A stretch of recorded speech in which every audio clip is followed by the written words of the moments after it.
Dear students, today I'll tell you revaluation of the assets and reassessment of the liabilities. Revaluation of assets and reassessment of the liabilities is done when partnership firm is reconstituted. Reconstitution of partnership firm means dissolution of partnership, not dissolution of partnership firm. There are 5 conditions in which partnership may be dissolved. 1. Change in profit sharing ratio among existing partner. 2. Admission of the partner. 3. Retirement of the partner. 4. Death of the partner. And 5th, amalgamation of 2 or more partnership firm. And in case of dissolution of partnership, we revalue assets and reassess liabilities to know the net worth of the business organization on a particular date. Revaluation of assets and reassessment of liabilities is recorded through revaluation account. This account is also known as profit and loss adjustment account. For the purpose of revaluation, there may be 4 conditions. 1. Decrease in the value of assets. 2. Increase in the value of assets. 3. Decrease in the value of liabilities. And 4th, increase in the value of liabilities. Sometimes there is a recording of unrecorded assets and unrecorded liabilities also through revaluation account. Unrecorded assets and unrecorded liabilities are those items which are not presented in the balance sheet. Now one by one we may discuss all these 4 conditions. First, decrease in the value of assets. Decrease in the value of assets is a kind of loss. Suppose value of furniture was rupees 10,000. Now present value of that is 8,000. So there is a loss of rupees 2,000 to the firm. And this loss is recorded to the debit side of revaluation account. And why only debit, not credit? Because revaluation account is the nominal account and we apply rule of debit and credit for nominal account. And all of you are aware what is the rule of debit and credit for nominal account. All expenses or losses are debited and all income or gain are credited. So decrease in the assets is the kind of loss and it is debited to the revaluation account. And definitely according to double entry bookkeeping system, we need at least 2 accounts for recording a particular entry. So for the purpose, at the other side, we will credit assets account. Why asset account? Because there is a decrease in the value of that asset. So journal entry will be revaluation account debit to concern asset account. For all the assets, we can apply this rule. Now come to the next, increase in the value of asset. If there is an increase in the value of asset, it is a kind of profit to the firm. Opposite of the previous condition. Suppose value of building in the books of accounts was rupees 2 lakhs. Now market value of that is rupees 3 lakhs. There is appreciation in the value of building. That is a kind of profit to the firm. And as per the rule of nominal account, all income or gain are credited to the concern account. So here we will credit this amount to the revaluation account. And on the other hand, we will show concern asset account. So in this example, we may pass journal entry building account debit to revaluation account. Now third condition, decrease in the value of liabilities. If there is a decrease in the value of liabilities due to any reason, that is the kind of profit to the firm. Suppose book value of a liability like creditor was rupees 20,000.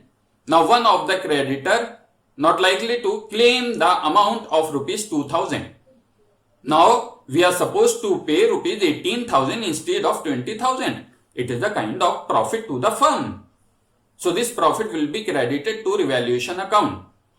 The journal entry for that will be recorded creditors account debit to revaluation account as it is the profit. Now fourth condition, increase in the value of liabilities. If there is an increase in the value of liabilities, that is the loss to the firm, and you know all losses are recorded as per the nominal account at the debit side. Rule of nominal account will be applied here. So journal entry for the increase in the value of liabilities will be recorded as revaluation account debit to concern liability account. I told you that sometimes we record unrecorded assets and unrecorded liability also. Suppose there was some unrecorded asset which was not recorded in the books of accounts due to any reason. Now we have decided to record. So there is an increase in the value of asset, and that is the kind of profit. So that will be credited to the revaluation account. The journal entry will be concern unrecorded asset account debit to revaluation account. In the same manner, unrecorded liabilities can be recorded. If there is an unrecorded liability, so that unrecorded liability is a kind of loss to the firm, and losses are debited to revaluation account. So we will pass journal entry revaluation account debit to unrecorded liabilities account. And we may post all these entries in the revaluation account. You have observed that all decrease in the value of asset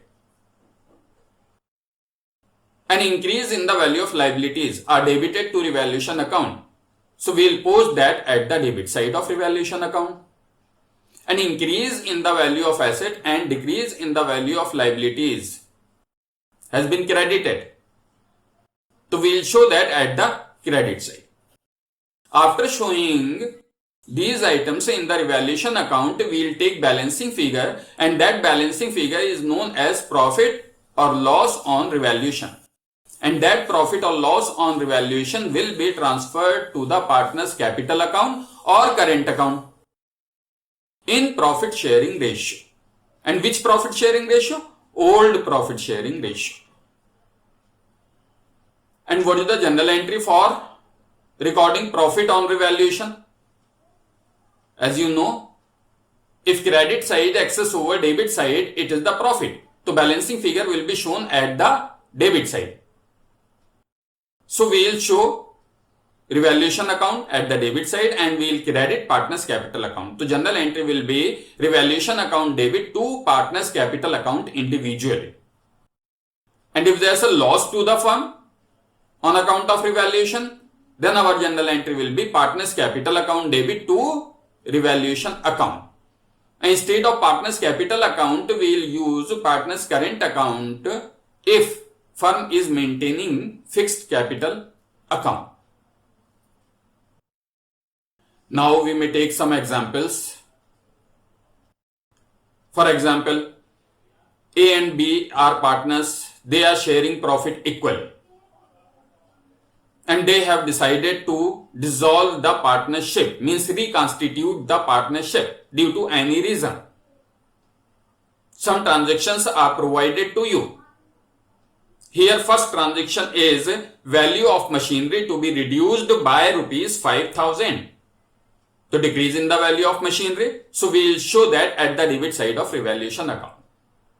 What we will mention? To machinery rupees 5,000. Why? Because our general entry is revaluation account debit to machinery account rupees 5,000. Second transaction is value of furniture to be appreciated by rupees 3,000. Increase in the value of furniture. So it will be shown at the credit side of revaluation account, and our general entry is furniture account debit to revaluation account rupees 3,000. Third, creditors were not likely to be claimed rupees 2000, means there's a decrease in the value of liability. Decrease in the value of liability is the kind of profit, so we will show that at the credit side of revaluation account. Journal entry for this item is creditors account debit to revaluation account rupees 2000. And last transaction in our example is outstanding expenses to be increased by rupees 1000.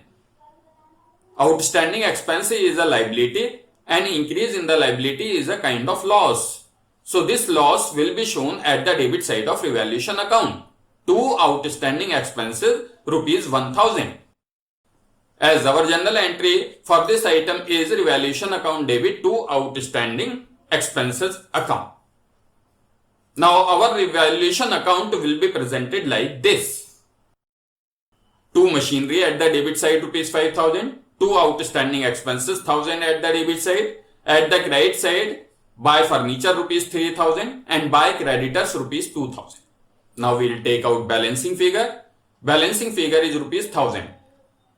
And partners are sharing profit equally. So old profit sharing ratio is 1:1. So this rupees 1000 will be distributed in the ratio of 1:1. And we will distribute like this. A's capital account rupees 500 and B's capital account 500. If journal entry is required, then we will pass journal entry A's capital account debit, B's capital account debit to revaluation account. In this manner, we will prepare revaluation account.